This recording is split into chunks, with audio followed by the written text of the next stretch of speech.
Je vais commencer par une première question destinée à Luc. Donc, on a vu là en première partie que sur l'emballage, globalement, ça se passe bien, puisqu'il y a un bureau d'études de grande renommée qui a estimé que seulement 5% en fait, des emballages étaient imprimés à partir d'huile minérale.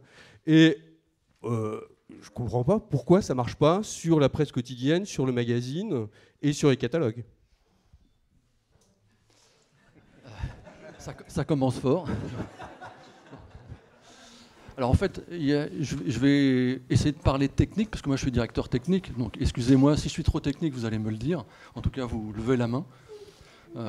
Au niveau de l'emballage, c'est pour nous assez simple, dans le sens où on a une technologie. Alors quand on parle de procédé d'impression, on va avoir différents types de procédés d'impression, et dans l'emballage, on va principalement parler d'offset feuille, c'est-à-dire qu'une presse qui va être alimentée feuille à feuille, et qui va donc ensuite imprimer des feuilles qui vont être ensuite utilisées. Dans ce type de technologie, on va avoir des attentes relativement simples, et on va attendre que l'encre sèche en un certain temps.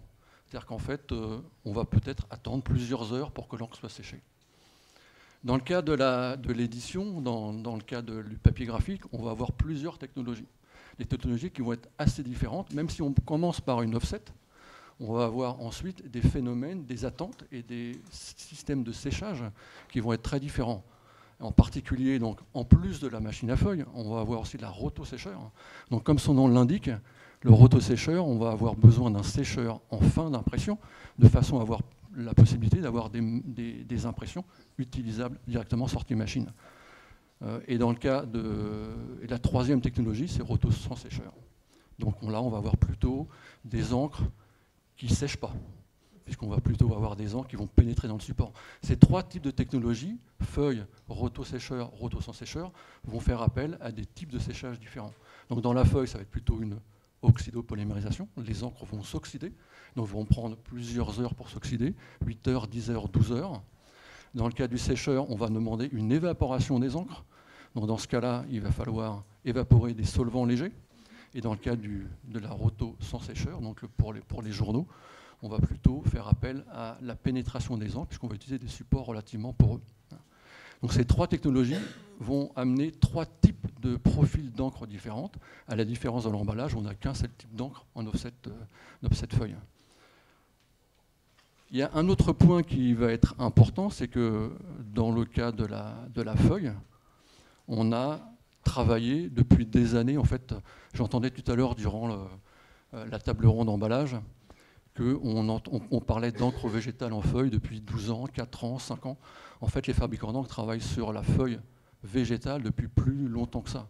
Moi, j'ai commencé à travailler en tant que fabricant d'encre dans les années 90, et on parlait déjà de travailler sur des encres, des substitutions des huiles minérales dans la machine à feuille.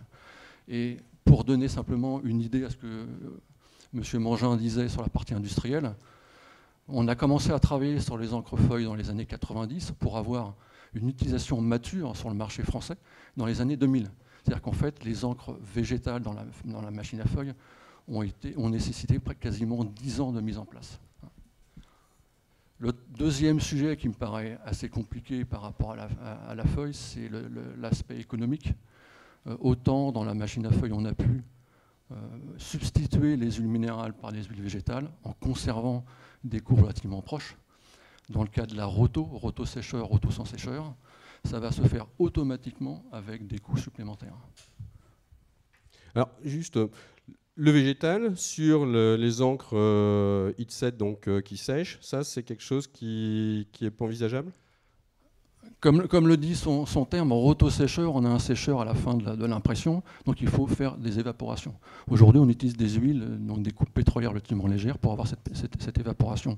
À partir du moment où on remplace ces huiles minérales, ces coupes pétrolières légères par des huiles végétales qui ont des points d'ébullition beaucoup plus élevés, on a un problème de séchage. Donc ça veut dire et un problème de séchage ou un problème de matériel. D'accord. Donc moi, la solution dont j'ai entendu parler, ce sont justement, Jean-Michel, vous allez nous en parler, ce sont donc des encres à base d'huile blanche, dites blanches, c'est-à-dire dans lesquelles on a retiré tous les aromatiques, donc les fameux MOA dont on parlait tout à l'heure. Et je crois, Jean-Michel, que chez Roto-France, vous les avez testés. Vous pouvez nous présenter déjà un peu Roto-France rapidement et puis nous dire concrètement ce que vous avez fait ? Donc Roto-France, c'est une imprimerie de labeur du groupe Maury. située en Seine-et-Marne. On a 5 rotatives, dont des lèzes de 2,06 m de lèse. Donc vous allez imaginer, 1980, disons 48 pages, 80 pages, 72 pages, 48 pages, 16 pages. On en a 5. Donc je répète, 80 pages, on a 2 80 pages, 2 72 pages, 2 48 pages et une 16 pages. Juste, ça veut dire que vous êtes capable d'imprimer 80 pages d'un coup. C'est ça. Okay. Chaque tour, on fait 80 pages, ou 2 40. Donc on est bien équipé au niveau de Roto-France et on est spécialisé dans tout ce qui est la première étape, c'est les périodiques. Comme on est très proche de Paris, on est sur la 4 et la 104, donc on fait tout ce qui est les hebdos. On a des délais très courts, on réalise les hebdos, les mensuels. Après, on fait des catalogues, on fait un petit peu de grande distribution, un petit peu de publicité, et de plus en plus les marchés publics. Donc ça, c'est quelque chose qui est en train de monter chez nous. Voilà, donc ça c'est Roto-France. On tourne en 3/8, 132 personnes. Bon. Ce que l'on a fait, donc depuis 2017, on a été contacté par notre fournisseur d'encre pour les aider à mettre au point une série d'encre blanche. Donc on a eu plusieurs versions, hein, depuis 2017 on a eu plusieurs versions d'encre. Et on a la chance d'avoir 2 réseaux d'encre, donc ça ne nous a pas beaucoup perturbé, hein. On a un réseau encre standard et un réseau encre blanche. Donc ça nous permet de le tester sans problème et sans arrêter la production et sans tout nettoyer à chaque fois. Donc on a commencé à différents essais et on s'est aperçu que tester l'encre blanche est équivalent de tester des adaptations que vous faites pour mettre une encre blanche, exactement si vous changez de fournisseur. Vous devez réétalonner un peu votre computer to plate, hein, toutes les courbes de gradation, vous les réétalonnez, mais c'est ce que vous faites à chaque fois que vous changez d'encre. Donc pas de difficulté de réglage, pas de difficulté de production. On fait exactement la même qualité avec ou sans encre blanche. Donc pour nous, au niveau process, c'était neutre. On n'a pas eu de soucis. Depuis 2017, on a commencé. Et aujourd'hui, on en a fait un certain nombre. Donc on a été aidé et on a poussé certains clients, hein, des éditeurs comme Lagardère, on a Figaro, on a Vincent, France Agricole, qui nous ont aidés, et puis Infopro, qui nous ont aidés, qui nous ont soutenus. Et grâce à ça, ça rentre dans notre logique de développement. Parce que Roto-France, ce que je voulais dire tout à l'heure, notre objectif numéro 1, c'est la qualité. 2, c'est le service. Donc être capable de bouger n'importe quand. On a un décès de Johnny, on sort 2 par image dans la semaine. Donc c'est vraiment le service. Et dans le service, il y a aussi tout ce qui est les études environnementales. Donc on a mis en place, on a une RSE et on développe et on a une recherche sur l'ensemble de ces éléments-là. Économie circulaire, plus au niveau des gens. Et après, ce sont les délais. Donc ça, c'est notre politique. Et donc dans cette politique, on a du service qu'on va offrir à nos clients pour ces éléments-là. Voilà. D'accord. Donc en gros, ces encres... Il y a juste le prix parce que je souscris. Les fournisseurs, l'encre est à peu près 5% plus cher que l'encre. Ça dépend à combien vous l'achetez, mais en général, nous, ça nous a fait 5% plus cher. Et suivant les produits, si vous ramenez au coût d'impression, ça peut faire entre 0,5 et 2% de coûts supplémentaires au niveau de l'impression. D'accord. Voilà. Merci. Et donc vous, Michel, les tests que vous avez fait à Provence, je sais que vous êtes vraiment impliqué. Donc là, on n'est pas sur des solutions en fait à base d'huile blanche, c'est une autre approche qui a été adoptée. Donc ce sont sur les huiles, les encres à base d'huile végétale, encre Concept. Vous pouvez nous dire un peu ce que vous avez fait justement avec, je sais qu'il y a Loïc Ledeuf, là, le directeur de production, est là. Donc comment vous avez organisé les choses et pourquoi aussi? Alors, pourquoi d'abord parce qu'on est toujours très friand de participer aux recherches et aux évolutions de nos métiers, même si on est à Marseille. On est toujours très friand de tout ça. On a un outil de production qui date de 2007, puisque c'est une KBA 2 fois 5 tours, qui donc est relativement récente. Et effectivement, on avait souscrit à la proposition qui avait été faite par Citeo d'insister aussi sur ces tests d'huile végétale. Donc globalement, ça a été effectué sous la férule de mon ami Loïc Ledeuf et de ses équipes au mois de février. On a fait 2 demi-journées de tests qui ont été globalement très concluantes, puisque, je dis globalement, bien entendu, puisque toute la partie pré-production, pré-ancrage, etc., et même la partie test a montré que les résultats finaux étaient très proches de ce qu'on avait aujourd'hui. Il y avait juste une petite particularité, mais qui n'est absolument pas bloquante. Le seul point de blocage, évidemment, c'est sur la recommandation qui a été faite par Citeo sur la non-désancrabilité de ces encres sur le papier. Néanmoins, si effectivement demain ces choses-là devaient évoluer, non seulement nous serions prêts à réeffectuer de nouveaux tests, mais en revanche d'aller plus loin et de considérer que d'ores et déjà, si la désancrabilité était un frein qui était levé, nous souscririons immédiatement à la totalité du nouveau dispositif pour passer sur des encres végétales. Puisque sur la partie industrielle, ça n'a pas posé de problème majeur, ni en termes d'adaptation, ni en termes de résultats. D'accord. Donc là, on a vu sur l'IT7, donc avec sécheur, magazine, catalogue, on est sur des huiles blanches. Sur le code 7, le quotidien, la presse quotidienne, on est sur quelque chose de végétal. Et je sais que ça bouge aussi en Allemagne. Alors on avait un Allemand qui aurait dû participer à cette table ronde là, donc Philippe Stoppler de Infogra. Et puis bon, il y a eu un petit problème personnel, il n'est pas là. Mais je sais que Jean-François, vous suivez justement ces programmes, vous vous inscrivez dans une approche un peu franco-allemande. Vous pouvez nous dire un peu comment vous avancez par rapport à ça ? Oui, effectivement, on s'aperçoit que ces sujets des huiles minérales, contrairement à ce que certains et même certains de nos clients ont pu penser, tiens, on en parle en France parce qu'il y a Citeo, il y a la REP papier graphique qui est une particularité française, donc vous faites émerger ce sujet qu'en France. En fait, ce sujet n'émerge pas qu'en France, il est très bien identifié et connu également dans d'autres pays européens. Alors, on va parler de l'Allemagne, qui est un grand pays producteur d'encre, puisque une grosse partie de la production d'encre au niveau européen se fait dans des usines implantées en Allemagne, et puis également un grand pays éditeur de produits imprimés. Donc c'est un pays particulièrement concerné par ce sujet. Et on s'est aperçu que le sujet était aussi identifié chez eux, même s'il n'y a pas de REP papier graphique.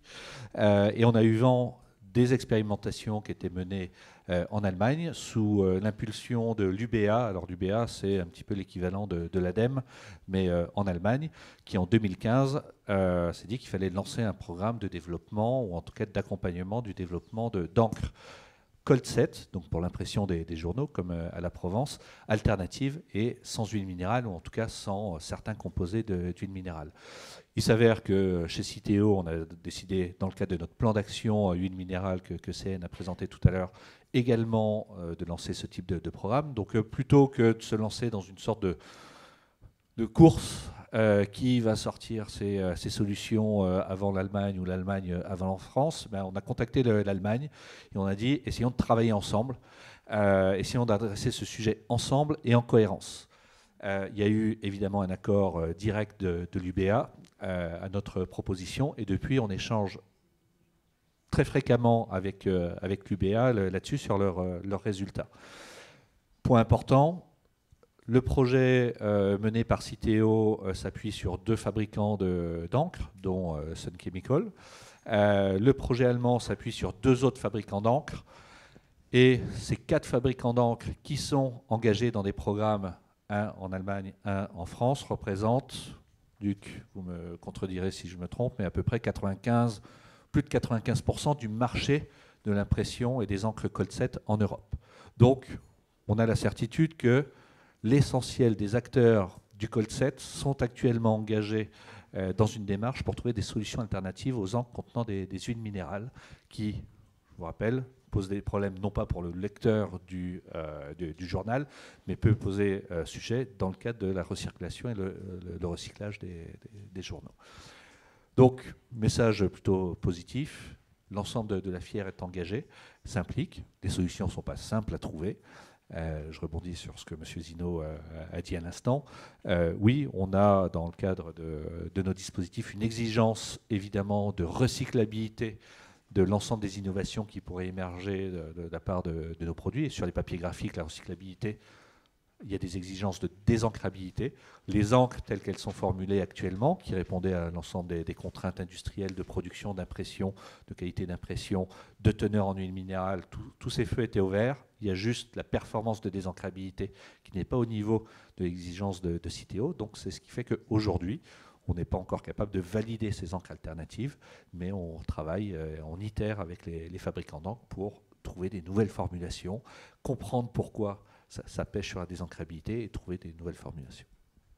Merci. Alors, je reviens un peu là, sur le cadre Auto-France quand même qui me perturbe un peu. Parce que vous dites que ça marche aujourd'hui. Vous avez testé ces huiles blanches. On parle des surcoûts qui sont entre 0,5 et 2%. Bon, on pense que...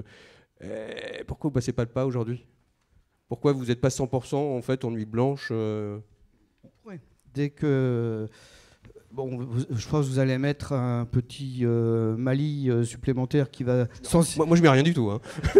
Vous allez, au sens large, qui va sensibiliser nos clients à évoluer. Nous, on est prêts. Du jour au lendemain, vous lui dites passer encre blanche, c'est fait.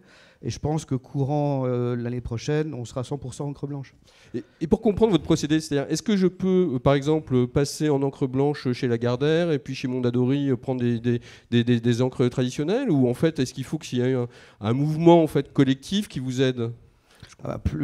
Plus il y en a qui passent, moins on a de changements à faire. Mais comme on a 2 réseaux, il suffit d'affecter, tel titre va être sur le premier réseau, c'est des électrovannes et on est capable de programmer l'ensemble. Donc nous, on n'a pas de difficulté. On nettoie un peu plus les encriers au départ, mais on l'a fait pour être capable de le faire. Donc notre objectif à terme, c'est d'être 100% encre blanche. Je pense que l'année prochaine, on y sera. Il n'y a pas de souci, c'est toujours embêtant de faire trop de changements, c'est une perte de temps. Mais je pense que c'est le passage obligé pour que les gens...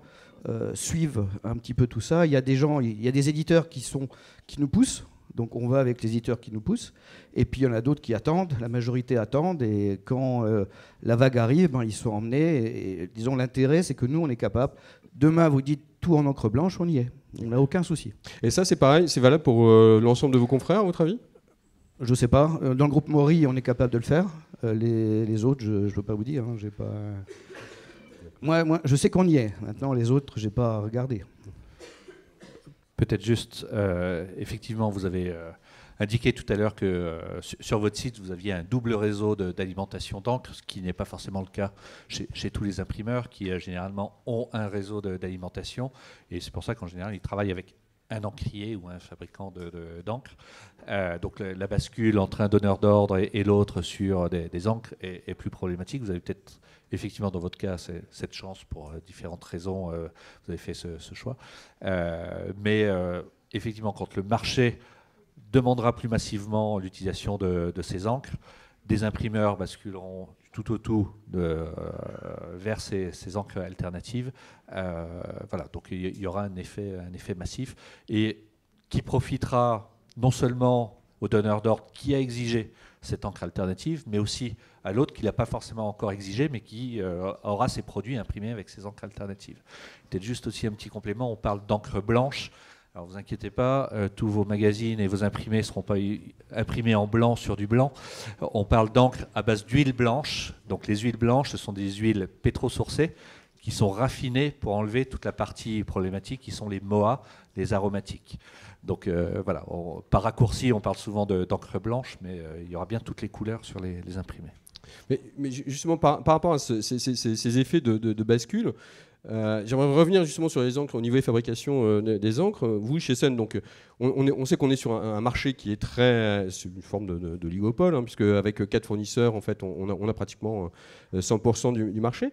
Et est-ce qu'il est imaginable, par exemple, pour une unité comme une entreprise comme Sun Chemical, de faire des formulations, par exemple, pour Auto-France ou pour d'autres, ou alors faire des formulations, par exemple, pour les Espagnols, faire des formulations spécifiques pour les Allemands, pour les Français, ou est-ce que vous avez besoin justement d'avoir en fait une formulation unique par grand marché européen ou internationaux? Définitivement non, c'est pas possible. On est dans le cas de la roto, à la différence de la machine à feuille, dans plutôt de la fabrication de masse. C'est-à-dire qu'en fait, on va produire des très gros volumes pour la quasi-totalité des marchés européens. Et ces volumes vont être produits dans 1 ou 2 sites. En tout cas, il y a un site roto, effectivement, roto-sécheur, donc Hitset en Allemagne, un site Colset en Espagne. Et aujourd'hui, ça nécessiterait des investissements importants pour pouvoir faire des formules en fonction des pays européens. En plus, il ne faut pas se cacher la face, on est sur des marchés qui sont plutôt en réduction. On n'est pas autant dans l'emballage, on reste sur des marchés stables, autant dans le cadre de l'édition, dans la partie roto, on est sur des marchés qui sont en perte de vitesse, donc ne serait-ce que par la partie numérique.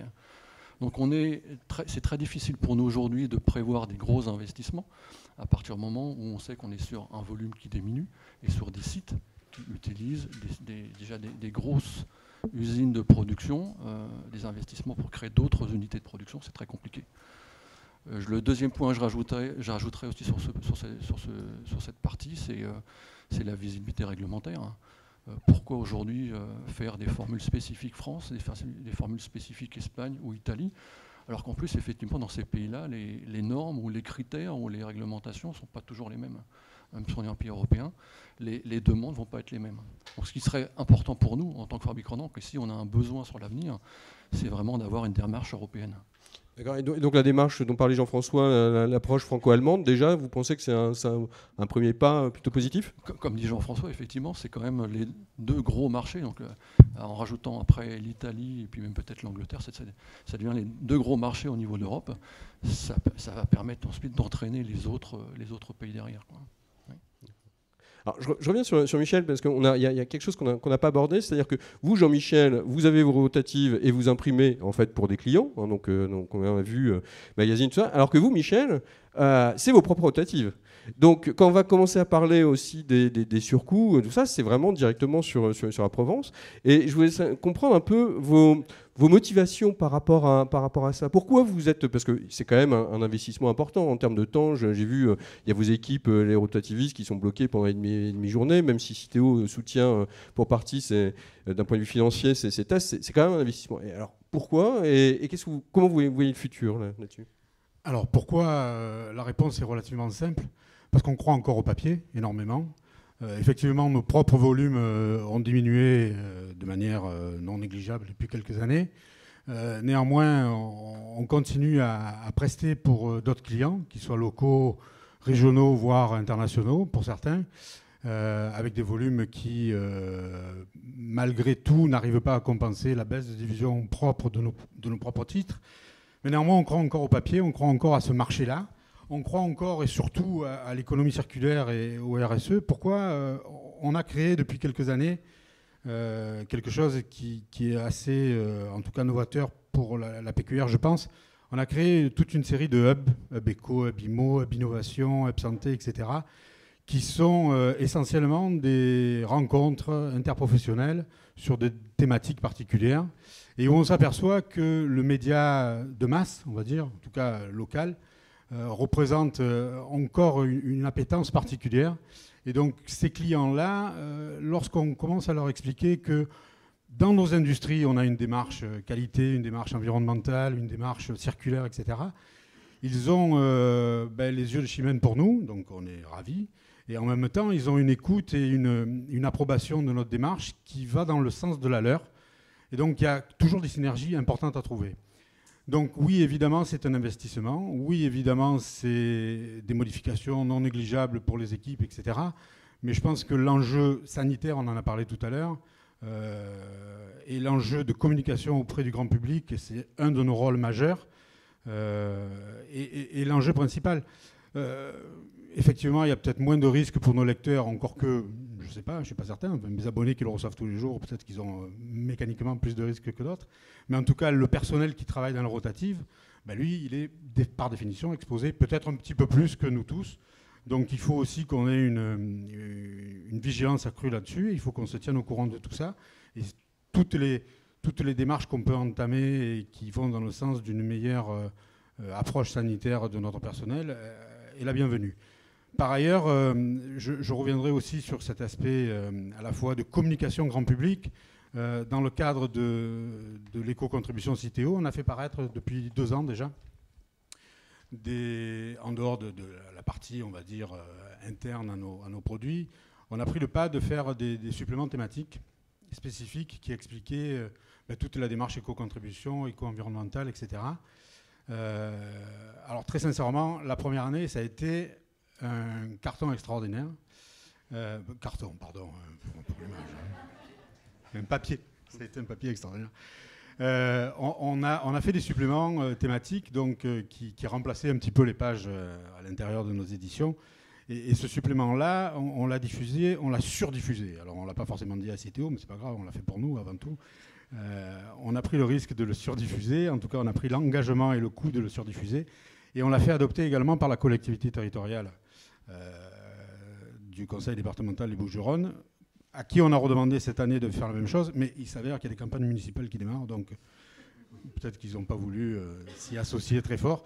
Et pour exemple, on diffuse ces suppléments thématiques à la Foire de Marseille, qui est un rendez-vous assez important fin septembre, où il y a énormément de public qui rentre. Et donc, c'est un des points d'intérêt non négligeable du grand public par rapport à la fois à l'approche qualité environnementale, etc., et surtout au regard qu'ils ont vis-à-vis de notre propre titre. Donc, ça reste un cercle vertueux, pardon. Et effectivement, si là-dessus, demain, on pouvait apposer le label encre végétale, etc., en plus de tous les autres labels qu'on a déjà, bah, ça serait un gap formidable. On en serait ravis. D'accord. Jean-François, il va falloir conclure.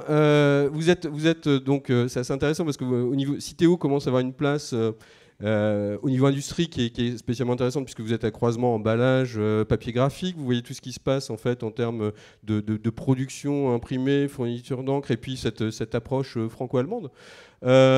Donc par rapport à l'avenir, je sais pas, souvent on dit qu'un pessimiste est un optimiste bien renseigné.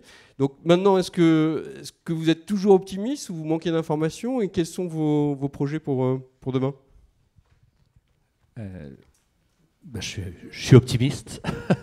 Je suis optimiste. On l'a vu que ce soit, alors je refais un petit retour en arrière sur la table ronde emballage, on a vu que les solutions existent dans la filière emballage. Elle est confrontée, cette filière emballage, à des intrants qui viennent de la fibre recyclée et impactés par la filière graphique. Et donc, table ronde filière graphique, on s'aperçoit que sur une partie très importante, des solutions existent. Alors, on a beaucoup parlé là, des impressions offset, cold set dans le secteur graphique. Ce ne sont pas les seules technologies d'impression dans le secteur graphique. Il y en a d'autres, les liogravures, les impressions numériques, la flexo. Toutes ces autres technologies ne posent pas de sujet sur la présence d'huile minérale, donc ça, il faut l'avoir en tête. Les seules catégories d'impression qui sont concernées, ce sont les impressions offset dans leur ensemble. C'est pour ça qu'on vous parle beaucoup d'offset, mais sachez que tout le reste ne pose pas de problème. Et donc, dans l'offset, on voit qu'au moins sur l'impression, on va dire, des magazines, des imprimés publicitaires, des catalogues, donc la catégorie heatset, avec sécheur, pour rappeler le point de Luc, les solutions existent. Elles sont déjà beaucoup utilisées dans un certain nombre de pays. On a parlé de l'Allemagne, sous l'impulsion non pas d'une REP, mais sous l'impulsion d'un label qui s'appelle le label Ange Bleu. Elles sont disponibles sur le marché français. Elles n'étaient pas forcément demandées, c'est pour ça que ça ne s'est pas non plus plus développé. Comment on crée maintenant cette demande et cette appropriation de ces technologies alternatives existantes? C'est la perspective, je vais l'évoquer, la perspective du malus, mais avant même l'arrivée du malus, on va essayer d'accompagner tous les acteurs pour qui testent, qui s'approprient et puis qui prennent éventuellement des décisions de basculement. Reste un champ plus compliqué, l'impression cold set, l'impression des journaux. Ça a été dit, des tonnages en baisse, donc des acteurs industriels. Et pour ceux qui ont la chance d'être déjà allés voir une imprimerie de journal, on ne parle pas d'une taille d'un photocopieur pour imprimer, c'est des presses gigantesques, c'est un vrai outil industriel. Outil industriel veut dire quantité, donc les baisses de quantité, ça affaiblit toujours un outil industriel. Donc ce contexte actuel de baisse de la consommation de journal rend difficile effectivement les prises de décision d'investissement. Mais là où je suis optimiste, c'est que l'essentiel des acteurs sont impliqués dedans. Ce n'était pas forcément le cas il y a 5 ans. Donc ça, c'est la bonne nouvelle. Entre-temps, il y a une montée de conscience. Et une fois de plus, Citeo est là pour aider à cette montée de conscience des acteurs non directement concernés par les enjeux sanitaires sur leur place dans l'économie circulaire et la nécessité d'agir. Donc tout le monde est engagé dedans. Je fais confiance aux ingénieurs, aux scientifiques pour trouver ces solutions alternatives à l'échelle d'1 an ou 2 ans pour permettre effectivement de faire émerger ces solutions. Donc oui, optimiste, ça ne veut pas dire que tout est disponible aujourd'hui, mais optimiste. Peut-être juste, j'ai évoqué rapidement le malus. J'en ai parlé tout à l'heure sur l'agrément emballage. Il était connu depuis quelques années, puisqu'il était prévu dans nos agréments, dans notre agrément 2018-2022. Il rentre en application là, au 1er janvier 2020. Pour les papiers graphiques, là c'est tout nouveau, puisque l'arrêté ministériel qui instaure ce malus sur la filière graphique est sorti la semaine dernière.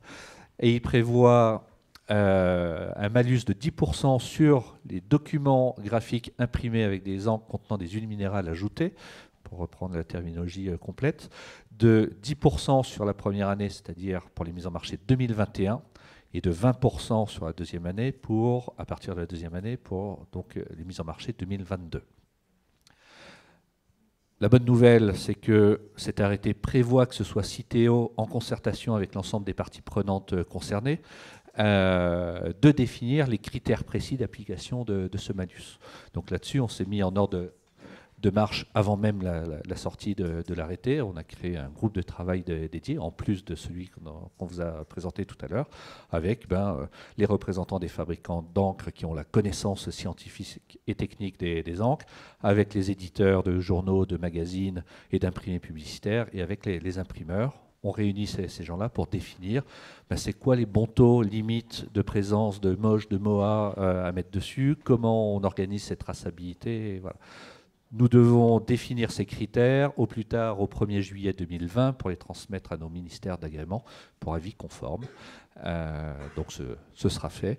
Et donc tous nos clients seront informés des modalités avant même l'apparition effectivement du malus au 1er janvier 2021. Et là, on parle huile minérale ou MOA Alors, oui, merci. On a tout le titre de notre présentation et même de cet après-midi, c'était les huiles minérales. Vous avez bien compris, j'espère, au fur et à mesure de tous les échanges, que ce ne sont pas intrinsèquement les huiles minérales qui posent sujet, ce sont certains composés des huiles minérales avec un focus particulier sur les composés aromatiques. Donc ce n'est pas parce qu'une encre est formulée à partir de matières pétrosourcées qu'elle pose sujet, c'est quand elle contient des aromatiques. Voilà, donc même si par raccourci on parle beaucoup d'huile minérale, sachez que dans tous ces travaux, le focus, ce sont bien de réduire l'exposition des consommateurs et la présence dans les boucles matières des composés aromatiques. Voilà. Donc il y aura toujours des imprimés, notamment en HIT7, formulés à partir d'encre pétrosourcée, mais en apportant des garanties que ça ne pose pas de problématiques pour les consommateurs. Ça rassure un peu Jean-Michel, là. C'est-à-dire qu'il est sur la bonne voie. Surtout que dans les encres blanches, vous avez entre 7 et 9% d'huile végétale à l'intérieur, par définition. Vous avez une partie de végétale. Donc, et même les Américains, on vous l'a dit qu'on n'en parlerait pas, mais ils sont à 5 ou 15%, ils ne sont pas beaucoup plus hauts que nous dans les huiles végétales. Donc je pense qu'on est dans la bonne voie et dans le bon train. Je pense que nous y sommes.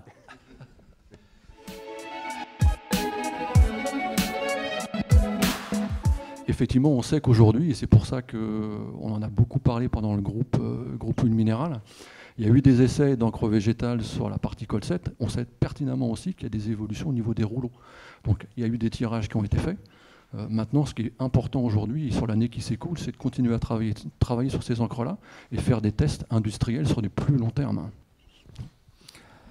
Et l'autre point, effectivement, en termes de coût, non, on sait pertinemment aujourd'hui, c'est ce que je disais tout à l'heure, au niveau du challenge, en termes de coût par rapport au colset, c'est beaucoup plus cher, ça c'est clair. Oui, sur les coûts, effectivement, on parlait sur HIT7. Et si je ne m'abuse, dans votre projet là, de test, vous avez Sauer et Butcher aussi qui sont... Pour les spécialistes, ces deux noms d'entreprise, ce sont les fabricants de garnissage de rouleaux, justement, des presses colset. Donc le sujet de l'impact des encres sur les rouleaux en colset était identifié. Alors assez étonnamment d'ailleurs au début du projet, on entendait toujours l'impact sur les rouleaux et on nous parlait de gonflement des rouleaux. Et pour C'est l'inverse. Voilà, mais en tout cas, c'est ce qu'on entendait, de gonflement des rouleaux qui, du coup, créaient des contraintes qui pouvaient casser les rouleaux. Au fur et à mesure, on s'est aperçu que c'était effectivement plutôt un rétrécissement, c'est que les garnissages des rouleaux avaient tendance à se rétrécir, à s'amincir, ce qui, comme il y a plus d'espace entre les deux rouleaux, il n'y a pas les bons entraînements de feuilles, il n'y a pas les bons ancrages. Et voilà. Donc c'est un sujet qui est identifié, et c'est ce qui explique aussi les difficultés de ces travaux, et pour les raisons pour lesquelles, même si dans les années 90 ou 80, il existait des encres Colset végétales, aujourd'hui on ne peut pas dire encore qu'on les valide, parce qu'on est sur des formulations qui tiennent compte de ces effets et on veille, aussi bien en Allemagne qu'en France, à ce que les encres formulées, qui répondent à la problématique des huiles minérales, n'aient pas d'impact et ne nécessitent pas des investissements chez les éditeurs de presse journal. Donc il y a des tests, il y a un certain nombre de protocoles de tests avec effectivement les fabricants de rouleaux, où on fait baigner les rouleaux dans ces nouvelles formulations d'encre, et on regarde dans la durée s'il y a des effets effectivement de rétrécissement, de gonflement, ou tout ce qu'on peut imaginer sur les rouleaux. Donc on a bien mis dans les contraintes, et ça c'est aussi bien en France qu'en Allemagne, le fait que ça puisse être compatible avec les presses existantes et ne nécessitant pas des investissements.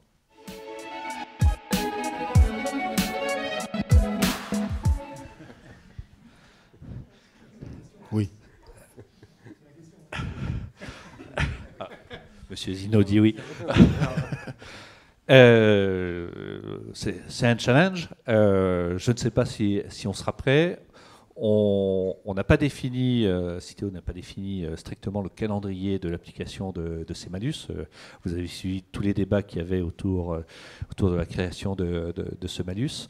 En tout cas, maintenant l'arrêté est sorti. On a ça. À nous de trouver, et je dis nous, c'est bien collectivement, j'y reviendrai peut-être sur le mot de conclusion, comment effectivement on trouve des moyens pour que les solutions alternatives soient acceptable économiquement, opérationnellement, et également que l'application du malus soit également acceptable économiquement pour les acteurs. Donc, dans les critères d'application qu'on doit définir d'ici le 1er juillet 2020, il y a notamment toute cette analyse-là de capacité pour les acteurs de la filière à assumer et se mettre en fait en mouvement pour trouver ces alternatives. Dans les process de recyclage, pour produire des papiers cartons pour emballage, historiquement, les sites n'utilisent pas de désancrage. Pourquoi ? Parce que le désancrage était plutôt un process pour venir améliorer les propriétés optiques, on va dire, des papiers recyclés, qui est un élément très important dans la filière graphique, qui était moins un élément dans la filière emballage, même s'il y a certains papiers pour emballage qui sont désancrés, mais on est plutôt à la marge sur les marchés. Donc les usines, autant je parlais des sites d'impression Colset qui sont des sites industriels lourds, vous le savez. Je vous invite à aller aussi dans des usines papetières. On est encore sur une autre dimension dans la taille des sites. Donc les transformations de process, même si techniquement et théoriquement il y a des choses envisageables, se pose la question du économiquement. Pourquoi faire des encrés? Est-ce que c'est juste la question des huiles minérales ou pas? Je te donne la parole après, Yann, si tu veux. Non, je sais pas. Ouais. Donc, ça, c'est quelque chose qu'on regarde. On l'a dit, et CN l'évoquait aussi, dans le plan d'action, on a regardé l'influence finalement des schémas de collecte. Est-ce qu'on est capable, comme vous l'avez dit, de rendre hermétique la boucle matière graphique, la boucle matière emballage? Le côté hermétique, on pourrait toujours vous raconter des histoires, mais ça ne marchera pas strictement. Donc il y aura toujours à des moments soit des transferts, soit par contact, soit par même dans l'organisation, parce qu'à un moment donné aussi le recyclage s'appuie sur le geste de tri de nous tous en tant que citoyens, et on peut tous avoir des erreurs. Donc il y a évidemment l'action majeure qui est sur la prévention, comment on diminue la présence. Et vous évoquiez que c'est pour travailler sur l'emballage. Même dans l'emballage, on l'a vu tout à l'heure avec le témoignage d'ADO, c'est que tout le monde n'est pas directement concerné aussi par les enjeux sanitaires, et on leur demande aussi de faire des efforts parce qu'ils sont membres de cette boucle matière. Et les acteurs du graphique sont membres de cette boucle matière et doivent aussi participer à tout ça.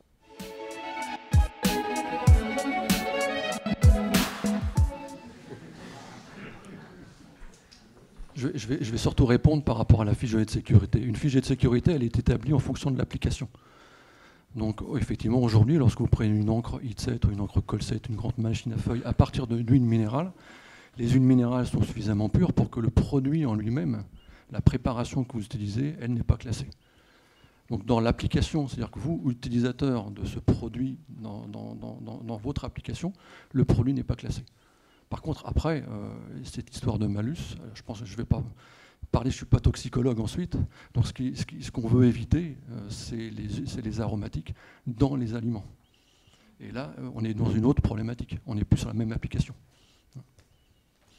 Donc vous, en tant qu'industriel, vous utilisez un produit, et de toute façon, le produit n'est pas classé, donc vous le mettez sur une machine, vous pouvez être en contact, mais vous ne l'ingérez pas. Par contre, si vous trouvez des huiles minérales dans les aliments, c'est une autre application. Il faut bien, sur tous ces sujets sanitaires, et c'est pour ça que c'est toujours j'allais dire, délicat de les aborder comme ça en assemblée, donc il faut être assez précis. Il y a des questions, excusez-moi, il y a des questions qui vont toucher la question de la sécurité des travailleurs, il y a des questions sur la sécurité des consommateurs, il y a des questions sur la sécurité, enfin de l'impact sur l'environnement, il y a plein de sujets différents. Et ne mélangeons pas l'ensemble des sujets. Les fiches de sécurité, notamment, sont là pour qu'un fournisseur informe l'utilisateur d'un de ses produits sur l'ensemble des composés qu'il y a dedans. Il peut y avoir d'ailleurs des produits, alors je ne parle pas spécialement dans le secteur de l'imprimerie ou autre, mais des produits avec des substances identifiées comme potentiellement dangereuses, et les fiches de sécurité définissent l'ensemble des exigences de manipulation, d'utilisation, de protection pour les utiliser. Évidemment, ça ne veut pas dire que même si on vous dit qu'il faut mettre des gants pour le faire, ça vous autorise de boire le produit et que vous n'aurez pas de problème.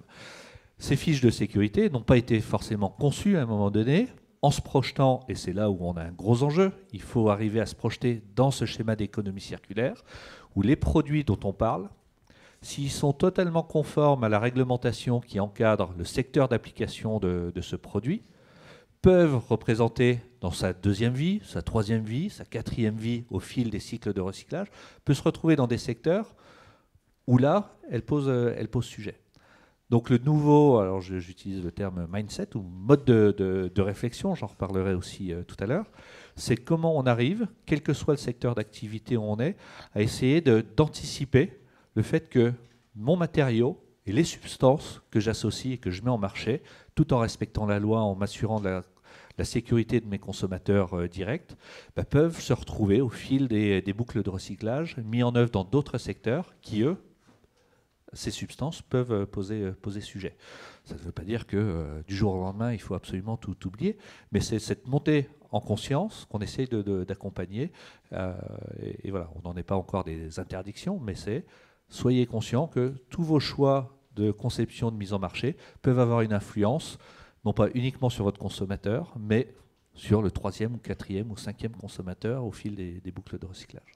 Et ça, c'est un vrai nouveau mode de pensée à avoir. S'il n'y avait pas d'autres questions, je propose qu'on puisse clôturer ces tables rondes. Merci à tous.